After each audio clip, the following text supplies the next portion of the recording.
My name is Zach, 28. Living alone in a small house in Hendersonville. A 40-minute drive from Asheville, North Carolina. The house I bought 2 years ago. A one-story, painted white with pale green trim. A low wooden fence in the front yard. And an old maple tree. I took out a loan from the bank. And still have a lot of debt. But at least it's mine. In the morning, when I go out the door, the neighbors still wave and smile. There's something peaceful about that routine. I don't have many friends. Some of my high school friends have left. And are engineers, teachers, this and that elsewhere. As for me, I chose to stay. Not because I couldn't leave, but because I never felt the need to. It may sound sad, but I've gotten used to the loneliness. It's not a persistent sadness, but a kind of selective quiet. Sometimes, on quiet evenings, I sit on the porch, a beer in my hand, watching the windows across the street light up and then go out. Life flows on, and I stand on one side of the stream, neither trying to get in nor being swept away. Across the street from me lived Emily and Rick. They lived in a Cape Cod-style house with a small porch and 2 flower beds full of yellow daisies every fall. No kids, about my age, maybe a little older, about 30. They moved in a few months after I did. At first glance, they were the kind of couple who would make you think of stability. 2 cars. A well-cut lawn. The kitchen light always on at 7 p.m. Rick was approachable, tall, slightly bald, always wearing a sweatshirt even in the winter. Sometimes we would watch football on the porch, share a few beers, talk about cars. Once he invited me over to help fix his lawnmower, too old to buy, and that was it. Emily was different, not the loud or boisterous type. She was gentle, polite, and had a deep conversation. Sometimes I caught her standing on the porch watering plants, or sitting reading behind the curtains, the yellow light shining out, giving people a strangely cozy feeling. We weren't close, but close enough to exchange a few words when we happened to meet, a greeting, a smile, a question like, "It's been raining a lot this week." Nothing more, nothing less, proper, old-fashioned neighborly. If there was anything that caught my attention, it was the way Emily's eyes would sometimes dim very quickly, as if something was wrong. But she didn't want anyone to see. At that time, I could only smile faintly and continue walking towards my door. I first noticed a change in Emily one early spring afternoon. When I was getting the mail from the mailbox, she had just come out of the house, a glass of iced tea in her hand, walking slowly as if she were hiding from something in the kitchen behind her. Her eyes weren't as bright as usual. And when I said hello, she just nodded, then turned away too quickly. In the days that followed, I saw her often standing on the porch, even though it was colder than usual. She wore a long-sleeved sweater, holding a book in her hand but not reading it. Whenever I walked home from the garage, if she was outside, she would say hello. Then she started talking more. Not the usual, innocuous chit-chat, but the kind of talk you get when you're trying to keep yourself from falling apart.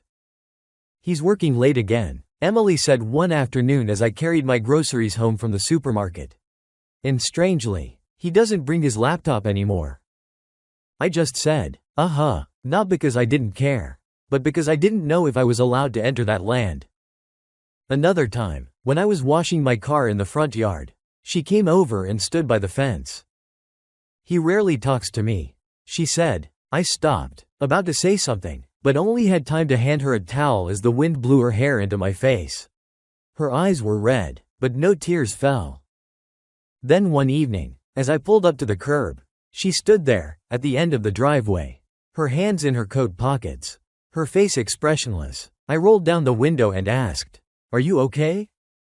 She exhaled. "He said he was working overtime, but he didn't bring his computer tonight." I asked him, and he said he forgot it, but he never forgets it. I shook my head, trying to make a joke to lighten the mood. "You should probably leave him." A slip of the tongue. Unintentional. A joke. Something you say to break the ice. But she didn't laugh, didn't shake her head, didn't say anything. She just looked at me, long, as if she were hearing a distinct call in her head. "Yeah," she said softly, "maybe." Then she turned and walked into the house. No goodbye, no look back, and I stood frozen behind the wheel, feeling it chill down my spine for the first time in years in the warm month of March. I didn't think she'd actually do it. I assumed my words would be forgotten like a passing wind, a meaningless joke in a tired moment. But I was wrong.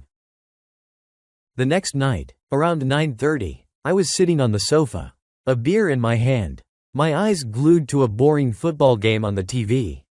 I'd opened half a bag of chips when there was a knock on the door. I wasn't expecting anyone. At first I thought it was Rick, maybe borrowing his gear or inviting me to watch the second half. But when I opened the door, my heart skipped a beat. Emily stood there, wearing a long coat, her hair tied back, her face was bare, pale, her eyes tired but clear. Beside her feet were two large duffel bags. She didn't give me a chance to ask. She said, "I submitted the application," she said, "this morning. I can't stay in that house another night." I froze. Does Rick know? Yes, but I'm not staying. I need a place to breathe. She looked at me for a moment, as if to see if I was overreacting. I guess she had imagined all the possible reactions: surprise, confusion, denial, but I just stood aside, opening the door wider. "Come in."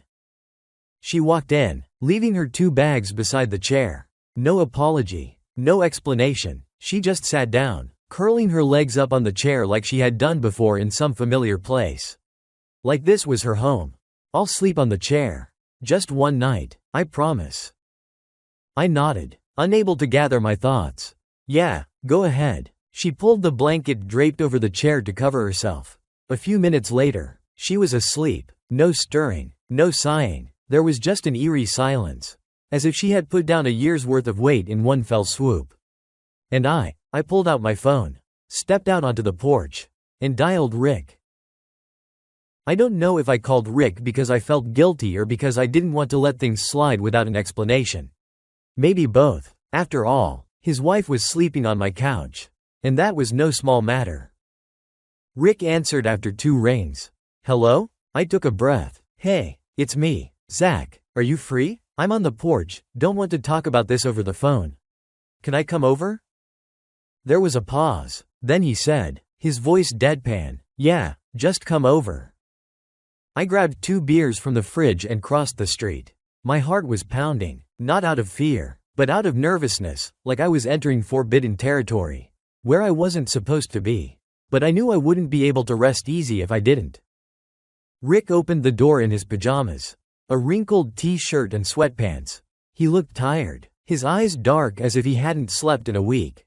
"I brought beer," I said, holding out a can. He took it, nodding. "Let's go sit on the porch." We sat on a wooden bench behind the house, where the light from my house fell quietly.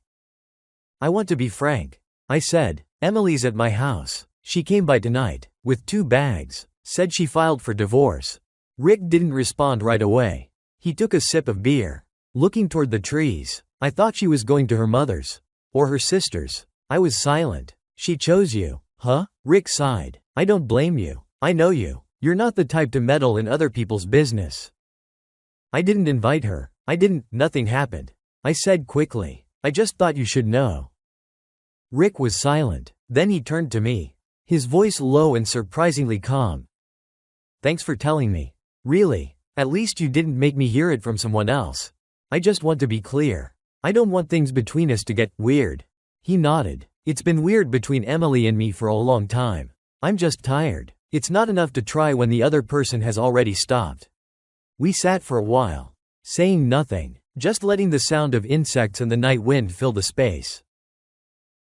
The next morning, I woke up earlier than usual, partly because I hadn't slept well, partly because I was curious if Emily was still there. But she stayed. She was sitting on the sofa, wrapped in a thin blanket, holding a cup of coffee that I didn't know when she'd made. She was looking out the window, her eyes distant, as if she were still stuck in an unfinished dream. "Good morning," I said, my voice hoarse. She turned around, nodding slightly. "Thanks for last night." Everything after that was very measured. She cleaned the kitchen after breakfast, folded the blanket after bed, didn't open the refrigerator unnecessarily, didn't wander around the house. She occupied only a small corner of the room, small physically, but clearly present. I didn't ask Rick about it, and she didn't tell me more. We kept a quiet rhythm. We met in the kitchen in the morning. I went to work in the afternoon. She sat reading or scrolling on her phone at night. And I turned on the TV, pretending to be interested in a movie I didn't care about. Sometimes I wanted to ask, "How long are you planning to stay?" But I didn't. It sounded like a polite dismissal. And I didn't want to be the first to break that temporary relationship, even though it was so fragile that breathing too hard could break it. One evening, she made me a cup of chamomile tea, put it on the table without saying anything. I picked it up and drank it. For the first time in days. Not beer. When I thanked her, she simply said, "You're kinder than I thought." I didn't know how to respond, so I just nodded. But I knew then, the line between two strangers, between kindness and closeness, was blurring. It wasn't clear who was closer, or whether we were both walking toward the middle. I started to feel uneasy by the third day Emily stayed. Not that she did anything wrong. She was extremely considerate, never asking to borrow things, never asking personal questions, never invading space. But it was that silence, that silent presence, that made my head buzz. I found myself watching her too much, wondering why she had chosen my house and not anyone else's. I assumed she had friends, family, a sister who had been here once. But no, she knocked on my door, and I answered. I also started to remember what I had said. Maybe you should leave him. It wasn't a slip of the tongue. It was a stab. I didn't know if I had just brought up something she was already thinking, or if I had accidentally pushed her over the edge of a cliff she wasn't ready to face. I stopped watching TV like I used to. Stopped sleeping deeply. Every time I heard light footsteps in the living room, I jumped. Not because I was afraid of her, but because I was afraid of myself. Afraid that I was starting to care more than I should. Afraid that I was in the middle of something that didn't belong to me, but that I couldn't stay out of.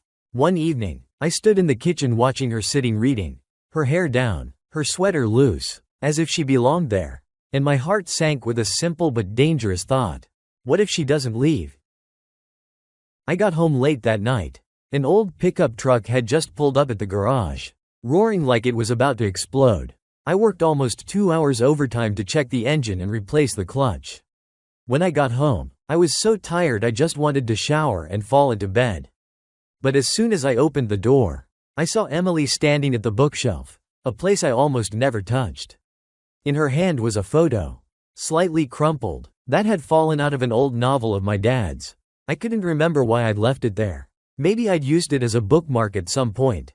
"Do you know her?" Emily asked, not turning around. Her voice was so calm it made the hairs on the back of my neck stand up.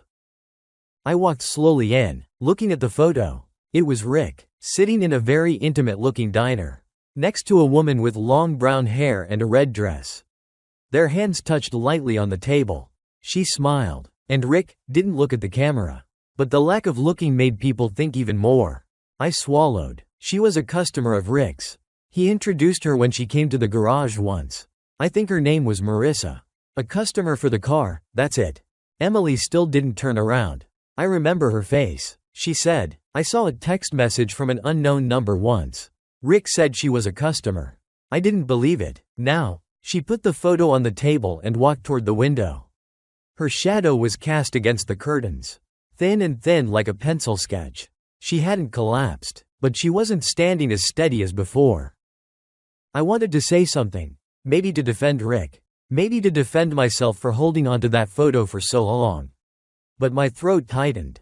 "Maybe it's not what you think," I stammered. Emily turned around. This time, her eyes were watery. "No, exactly what I thought. I thought for a long time. I just wasn't sure until now." She walked past me, not touching, not stopping. Before disappearing through the door of the temporary room, she whispered, "Thank you, not for the photo, but for not lying." That night, I didn't turn on the TV. I didn't drink any beer.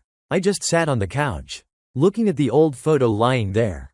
As a reminder, sometimes, the truth doesn't need to be told, it just needs to be seen in time. I couldn't sleep that night. It felt like I'd accidentally opened a wound that should have been left closed.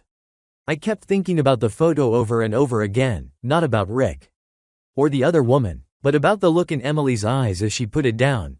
No resentment, no surprise, just confirmation, as if she'd known all along. And now she just needed one last piece of evidence to keep her from turning back. The next morning, I made coffee as usual, pouring it into 2 cups. Emily wasn't in the living room. I assumed she was still in her room. So I left her cup on the table and went out into the yard to water the maple tree in front of the house. When I returned, she was sitting at the table, her eyes staring into the distance. She held her coffee cup in both hands, as if seeking some of the warmth she had left. "I'm sorry for keeping that photo," I said. She didn't look at me, just nodded. I didn't know it was in the book, but I remember Rick asking me to fix her car. He said he was an old friend. I saw them go out to dinner afterwards. I didn't ask. I guess I didn't want to know too much. She put down her cup, still not looking at me. "I'm not mad at you," she said slowly. "You don't owe me anything. In fact, you've been more honest than anyone in my life has been lately." I nodded, silent. "But now I'm sure," she said, looking me straight in the eye for the first time since the night she arrived. "There's nothing left to hold on to. There's nothing left to hold on to." She stood up and walked to the window, where the sunlight slanted in a line across the wood floor. Her hand touched the curtain lightly, then let it fall. Her back arched slightly as if she were hugging herself. No sobs, no tears, but I knew, inside her, something had fallen, quietly, without anyone needing to see it. Emily had changed that morning. Not dramatically or obviously. She didn't pack. She didn't make any announcements. She didn't cry, but something in her eyes had changed. The confusion had disappeared, replaced by a kind of eerie silence, the silence of someone who had given up hope. She started getting up earlier than I did. When I went down to the kitchen, coffee was ready. The kitchen was clean, tidy. Everything in the house was a little more organized, not messy. Not too neat, just enough to feel like someone was trying to regain control. She barely spoke. When I asked her if she wanted anything to eat, she just shook her head. But every day, she would go for a walk, coming back with a blanker look than the day before, but calmer. I felt like she was withdrawing from everything, not just from Rick, but from the wife role she'd played for years. It was like she was learning to live again without relying on anyone. But I also saw clearly, being sober did not mean being strong. Every step Emily took to be sober was like stepping over broken glass. The more she walked, the more she bled, but she had to go. Because when she came back, there was nothing left to hold on to. I didn't interfere. I didn't comfort her. I just did the little things, making tea, leaving a note saying, "There's food in the fridge," or turning on the porch light when she came home late. And every night, before I went to sleep, I looked at the temporarily closed door of my room, wondering, tomorrow, will she still be here? Late Saturday, as I was cleaning up my tools in the garage, my phone rang. It was an unfamiliar number. I almost didn't want to answer, but I had a hunch that made me pick it up. "Is this Zach?" The man's voice was serious, a little urgent. "I'm calling from Henderson Regional Hospital. We have a patient named Rick Morgan who was in a car accident. He had a piece of paper in his wallet with your number written on it as an emergency contact." My heart skipped a beat. "How is he?" "Chest and leg injuries. Not life-threatening, but he needs to be hospitalized. Can you come? Are you a relative?" I didn't think about it. "I'll be right there." When I got home, I found Emily washing dishes. She looked up at the sound of the door, and immediately knew something was wrong. "Rick's been in an accident," I said. "They just called the local hospital." She stood still for a few seconds. Her mouth opened as if to ask a question, but no words came out. Then she put down the towel, went into the room, and came back within 2 minutes, wearing a long coat and tying her hair back. "Let's go," she said, her voice hollow. We didn't speak on the way to the hospital. The headlights cast white streaks across the pavement. A light drizzle began to fall, thin and cold. Emily sat next to me, eyes straight ahead, hands clutching her seatbelt. When we got there, she got out of the car ahead of me, striding quickly down the hallway. I saw her back shake slightly as she stopped at the reception desk. But she didn't cry, didn't ask many questions, just said, "I'm his wife." I stood behind, silent, and for the first time in days, I wondered, was I really an outsider? There was a special silence in the hospital waiting room at around 11 o'clock at night, not a comfortable silence, but the hollow sound of your own heart beating. Emily and I sat a chair apart, a stack of old magazines between us, the dusty coffee table, and the heavy space. She looked down at her hands. her fingers curling gently together.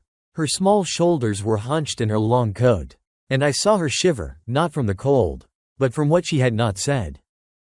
"I didn't think I'd be sitting here like this," she said softly, her eyes still downcast. "All week, I've been trying to cut it off, telling myself I was strong, I was sober, but then a call, a crash, and I found myself back from where I was running. I didn't know how to respond." She continued, "I loved him, really, not blindly. I loved the way he smiled, the way he looked at me like I meant the world. Those first years." Her voice broke like an overstretched strain. "But then I had to strain to hold on to something that was no longer there. I lived with the fear, if I let go, no one would hold me back, and if I tried to hold on, I would hurt myself." I turned to look at her. She still wasn't looking at me. Her eyes were fixed on the notice board on the wall, but it was clear she wasn't reading it. Then he started to drift away. She whispered, "Less talk, less touching, less looking at me." I don't blame him for loving someone else. I blame him for not saying anything, for not letting me know when I should leave. A tear fell onto the back of her hand. "I didn't come to your house because I was running away," she said. "I came because I didn't trust anyone else to listen to me without judgment." I wanted to put my hand on her shoulder, to say that I understood, or at least that I was here, but I didn't, because I realized there are pains that don't need to be soothed, just allowed to exist. "Emily," I started, but she shook her head. "No need to say anything. Just sit here, that's enough." And we sat, silently, side by side, in the cold hard plastic chair and the quiet fluorescent light. I felt something strange. Sometimes, heartbreak has a shape, and it sits neatly between us, untouched. Around midnight, a nurse emerged from the emergency room hallway, calling Emily's name. She stood up as if she'd been electrocuted, then paused, as if unsure whether she wanted to hear more. "Your husband's awake," the nurse said. "He's still weak, but he can talk. Do you want to come in?" Emily hesitated for a second. Then she nodded. She turned to me, her eyes still red but her gaze steady. "I'll go in. Can you wait here?" "I'm here," I said. She nodded again, then followed the nurse, her thin shoulders sinking into the lighted hallway. I sat alone. The waiting room was now empty except for an old woman dozing next to her suitcase, and the loudspeaker announcing shifts. I glanced at my watch occasionally, but I didn't dare text, didn't dare leave, because something inside me told me the end of this story was happening inside that door. About half an hour later, Emily returned. Her eyes were red, but she was no longer crying. She sat down next to me, silent for a few seconds before speaking. "He held my hand," she said softly, and the first thing he said was, "If you still hate me, don't leave like that." I turned to look at her. "What did you say?" She smiled softly, not happily, not sarcastically, just tired. I didn't say anything. I just sat there, my hand in his, and I felt sad. Sad that we had it all, and now all we had left was apologies when it was too late. I didn't answer. There was nothing anyone could do at that point, no comfort, no suggestions. We just sat there, in the final exhaustion of a long day, and let the truth fall like dust, soft, slow, but impossible to brush away. And I realized, whether I wanted to or not, I had stepped deeper into their story. I was no longer an outsider. I was a witness to the endings that no one wanted to see. I got home around 3 in the morning. Emily wasn't with me. She said she'd stay at the hospital until morning to make sure Rick was okay. I nodded, not asking any more questions. There were times when sharing wasn't about words, but about accepting each other to go our separate ways. I didn't fall asleep right away. Sitting down on the sofa, where Emily had been lying for almost a week, I looked at the pillow that was still sunken. Her blanket was neatly folded on the back of the couch. The scent of chamomile tea wafted somewhere. The house returned to its original silence, but it was no longer the solitude I had once found peaceful. The next morning, I woke up with the feeling that something was missing. And it was indeed missing. Emily was gone. On the kitchen table, next to the unbrewed cup of coffee, was a folded piece of paper. White paper, neatly handwritten in blue ink. I opened it, my heart aching from the first line. "Zach, thank you." I sat down on the couch and continued reading. "I need to leave, not because of Rick, not because of you, but because I finally understood. I had to save myself. Thank you for opening the door. Literally and figuratively. You didn't judge me. You didn't ask questions. You didn't try to fix me like a broken engine. You just let me be me. I don't love you, Zach. I didn't come here to start something new. But I'm grateful for helping me realize I can live without depending on anyone else. This house has been a refuge, even if only for a few nights. But I won't let it be a refuge. I need to move on, alone. This time for real. Goodbye, Emily. I folded the paper and put it in a drawer near the kitchen, not to hide it, but to keep it, a reminder of what had happened, and what I couldn't hold on to. She left no belongings, nor did she leave any further messages. Only one thing remained, a presence as thin as a breath, but deep enough for me to know there are people who pass through our lives. Not to stay, but to remind us that we still have a heart to feel. The days that followed felt as if someone had turned down the volume on life. Everything was the same. I went to work, fixed my car, drank my morning coffee, listened to the radio mumble in the garage, but everything was quieter. Emptier. As if the house, my work, and I had lost a familiar sound that I hadn't known I'd been listening to. On the first night without Emily, I turned on the TV without looking at the screen. The soccer game I'd been waiting for all week was as dull as the whirring of a ceiling fan. I walked past the sofa and found the pillows made, but still with a dent, the last trace of silence she'd left. I thought I'd feel relief. The house was mine again. No longer a presence that confused me. No longer the feeling of having to step into someone else's space. Instead, what I felt was empty. Not empty because of loss. It's the emptiness that only comes when you've once contained something tender. I tried calling a few old friends. They were busy. One was married. The other was on a business trip.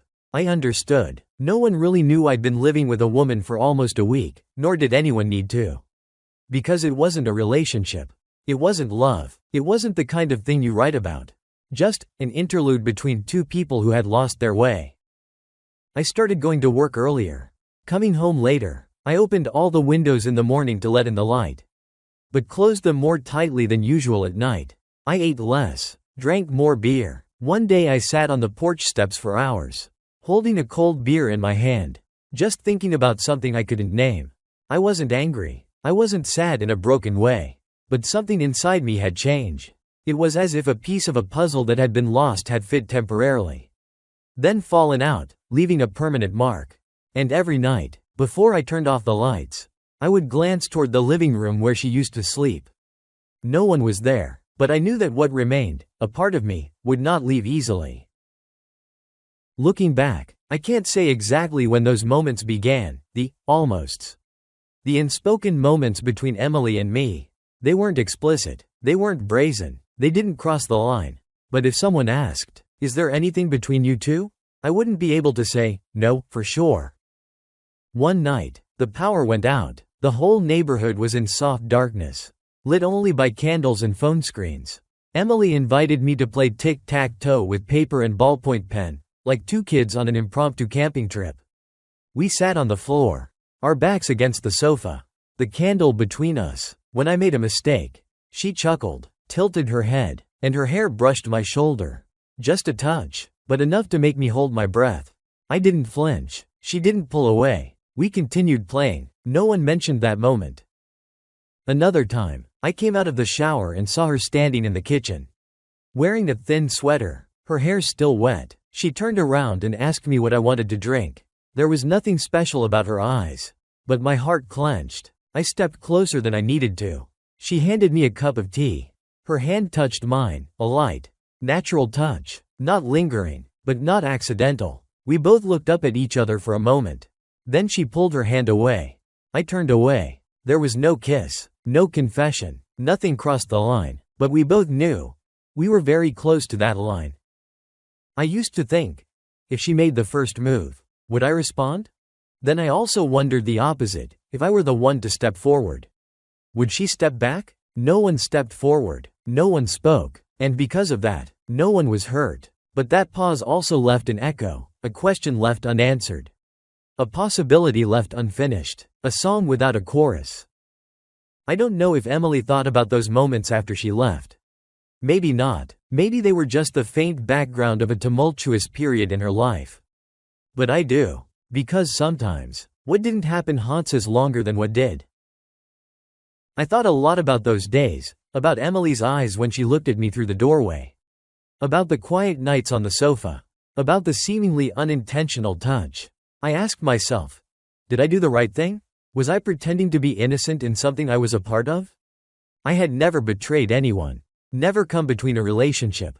But when someone came knocking on my door, not because of love, but because of a breakup, was I really just a gatekeeper? I told myself, I did nothing wrong. But I wasn't sure I did everything right. I didn't push Emily away. But I didn't pull her back, either. I was silent, when I should have asked, are you running away? I listened, when I should have said, don't let one sentence from me change your life. I was kind, but is kindness enough when one needs something clearer, boundaries? If anyone is reading this, and has ever found themselves in the same position as me, a person on the sidelines who accidentally becomes the center, I just want to say this. Sometimes, silence doesn't calm the storm. It just makes others think they can stay there forever. And a single sentence, no matter how small, can become a major turning point in someone else's life. Choose your words, and choose to keep your heart strong, before it becomes a place someone wants to cling to. Even if only to spend the night. Almost 3 weeks after Emily left, I heard a familiar knock on the door, 2 short, firm knocks. I knew it was Rick. Only he would knock like that. Then push open the screen door and enter. As if we were still the same men who watched the football game together every month. I was changing the spark plugs in the kitchen. He stood there, holding a small cardboard box, tied with a simple cloth string. She asked me to give this. Rick said, his voice even, it's for you. I wiped my hands on a cloth and took the box. Is she okay? Rick nodded. I heard she rented a small apartment in West Asheville, near the Riverwalk. She must need something quiet. I sat down on the couch and opened the box. Inside was a small wooden keychain, shaped like a house, just like the one I lived in. With a porch and maple trees in front of the door, hand-carved with a knife. Under the keychain was a small, 15 by 20 watercolor painting. It was my living room, where she used to sit, used to sleep. The sofa was still there. The blanket draped over the back. The afternoon light pouring through the window onto the wooden floor. Everything in the painting was strangely warm. I turned the painting over. A line of text, handwritten. To the person who gave me shelter when my heart was broken. You didn't come back, but you're okay. I read the text twice, then folded the paper and put it back in the box. Rick was still standing there. He wasn't looking at me, but at the front porch. I'm not mad at her. Not at you. Just, sorry. Sorry that things couldn't be saved when they started to crack from the inside. I nodded. Thank you for bringing this. He smiled, a little sadly. She chose you to send it to. I guess that means something. After Rick left, I placed the painting on the wooden shelf next to the stove, where I made coffee every morning. I hung the keychain on the wall, right next to the calendar, a reminder. Not everyone comes back. Not everyone who leaves needs to come back. But sometimes, the person who leaves behind something that makes us want to live better. Emily had left before. I knew, but it wasn't until I saw the last box that it really hit me. She didn't text. She didn't call. She didn't leave a polite goodbye. Not a, see you soon, or a, take care. She came. She stayed. She left quietly, like a breeze passing through a room that was starving for air. And I didn't blame her. I didn't ask Rick much about her new place. Not because I didn't want to know, but because I respected that she didn't say anything. There had never been any promises between Emily and me. There had never been any confirmation of my place in her life. I had opened the door, let her in for a few nights, and that was enough. One Sunday morning, I woke up earlier than usual. It was a light rain. I made coffee, then leaned against the kitchen doorframe, looking out at the backyard. The blanket Emily had used was still hanging over the back of the sofa. Even though I had washed it, I didn't fold it, didn't put it away. Maybe I was lazy. Maybe I wasn't ready. I walked over and picked it up for the first time in weeks. The fabric was still soft. Her scent was gone, but the memory was still in every fiber. That day, I cleaned the living room. Not to erase any traces, but to put it back to the way it was, which it never really was. I replaced the pillow, put away her things, just a few little things she'd forgotten. Or left behind on purpose. Nothing special. A notebook. A hair clip. Don't forget to water your plants. Note she'd stuck on the fridge. I kept it all. Not to hold on to, but to remember. They say, farewells don't always require a goodbye. I think it's true. There are departures that don't need notice. That don't need explanation, because the departure itself is a clear enough answer. And as I closed the door behind me one quiet afternoon, looking around the quiet house, I knew Emily was no longer here. But she had been here. And I had opened the door. I started rebuilding the porch early the following month. There was no particular problem. Just an old project that I had been putting off, like people put off facing themselves. But then one morning I woke up and knew it was time. I bought some new boards. Borrowed a level and an electric drill from Tom, my old friend in the garage across town. No one asked for help. I wanted to do it alone. I wanted to feel each nail, each piece of wood attached by my hands. To know that I could still build something, however small, however slow. As I removed each old board, I saw a layer of slightly damp soil under the rotten wood. A few rusty nails scattered about, traces of time and makeshift repairs. I sat down, scrubbing each crevice with a stiff brush, wiping away the dirt before laying the new foundation. There was something very real about the work. It was as if I was cleaning my own heart. The night I finished, I sat on my new porch, legs stretched out, a cold beer in my hand. The wind was cool. The maple trees in front of the house rustled softly like a lullaby. I didn't think about Emily. I didn't think about Rick. I just sat there and felt, for the first time in weeks, everything inside me, quiet. Not healed, but no longer torn. I looked up at the kitchen window, where the painting she'd left me hung. Soft watercolor, bare wood frame, the late afternoon light casting a soft gold. I smiled, not sad, not regretful, just a man, sitting on his porch, and knowing he was still going. Thank you for listening to this story, a short week but enough for me to remember for the rest of my life. Not because anything big happened, but because it reminded me, sometimes, just opening the door, keeping quiet at the right time, and being there for someone, is enough. Thank you for being with me until the end. I appreciate you. See you in the next story. Team Daily Unexpected Stories.